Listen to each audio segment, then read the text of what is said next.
So, generally, I think most of my friends would consider me an artist. I mean, I'm a college professor, but and that's where I'm headed right now to teach classes. But ultimately, I think I'm an artist at heart. And as an artist, a writer, a visual artist, a musician, I worry a lot about originality.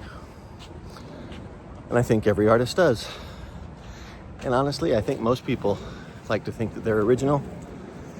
But you know, as King Solomon said, there's nothing new under the sun.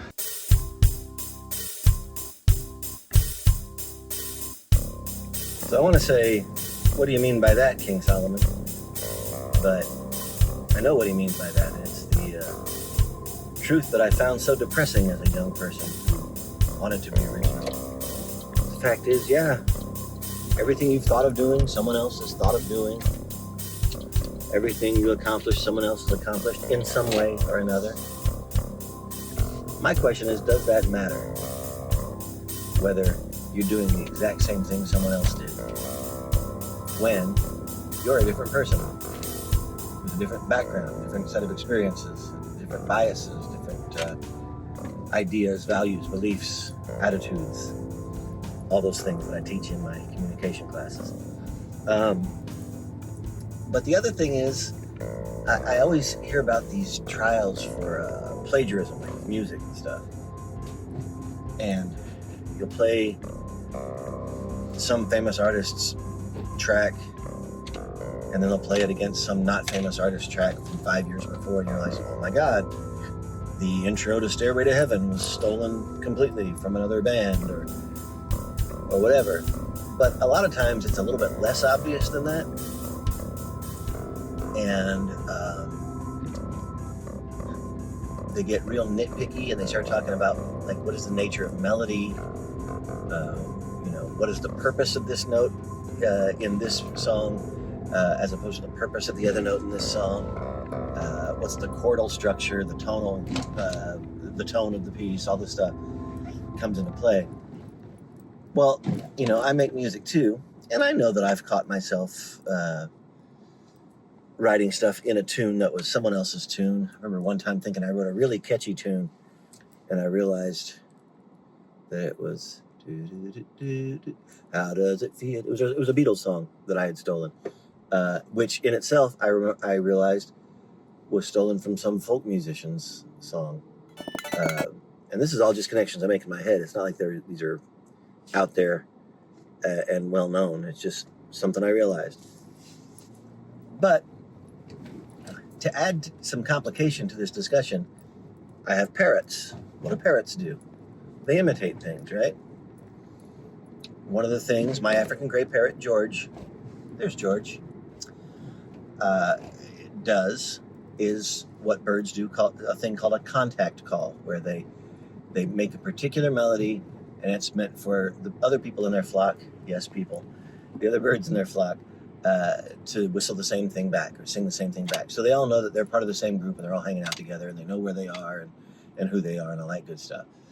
Well, many, many years ago, in another life, but still with George, I left a DVD on of Monty Python's Life of Brian, I think.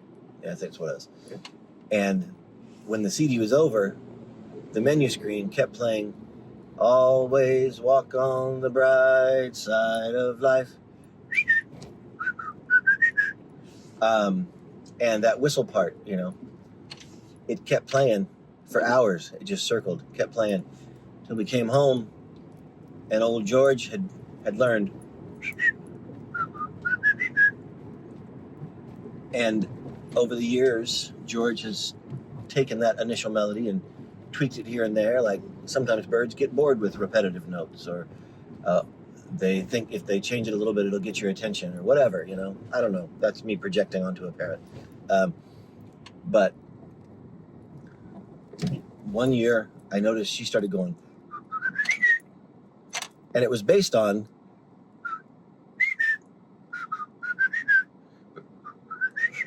it was like she cut out a chunk of the melody and just repeated that part. And all of a sudden, that sparked a melody in my head that I ended up using in this song, in this weird video that I made.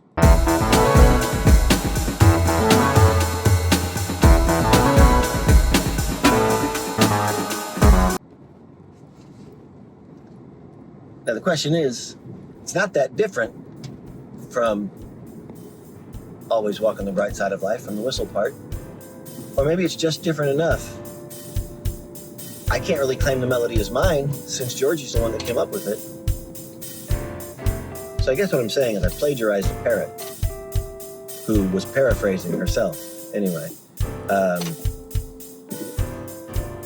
So all that is to say, sometimes whether something is completely original or not is pretty fuzzy.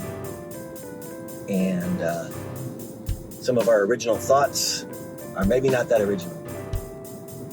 But my thought on that, and probably a lot of other people's thought on that, because I'm probably not that original, is that it doesn't matter whether you're original or not. The thing is, it's you doing it. And I've said that in the last video, I think, or in a previous video. Doesn't matter. As long as it's you doing it, it's your unique experience and your unique motivation for your thought, your unique feeling behind the thought, all that. So, do I believe that plagiarism exists? Of course I do. But I don't know. I can't really describe it. I guess I know it when I see it, or know it when I hear it. And you know, considering that there is nothing new under the sun, and that no one can truly be original, maybe everyone should just admit their completely unique idea, their completely clever and singular to them idea actually kind of came to them through a series of influences throughout their life that came together and created a new thing. That's why whenever I hear people complain about what AI is, oh, it just takes old ideas and recombines them. It just steals stuff and recombines them into... Isn't that what we do all day long with every single thought? Is every single thought we've ever had or ever been taught to us just rearranged? Though I'm not the first to think it, I will be the next to say all our lives we're rearranging our cliches. I think so.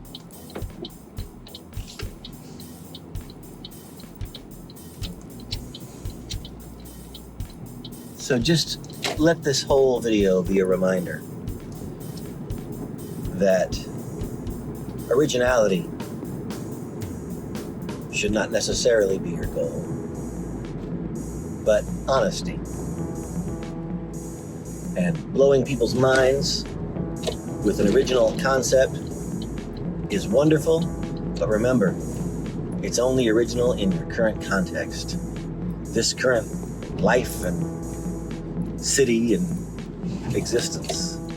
Somebody else probably did something very similar to what you just did 1,000 years ago in the sand with a stick. So without being completely hokey, I should let you know that this will probably come up in future videos too. I'm a big believer in the idea that love is the thing. Love is the only important thing, right? So maybe you shouldn't be gauging your artistic or creative achievements by their originality, but whether they were helpful, encouraging, delightful to someone. That's the loving thing to do, to give someone your art, to offer up art that helps people enjoy their life a little bit. It's not an original idea, but it's a good idea.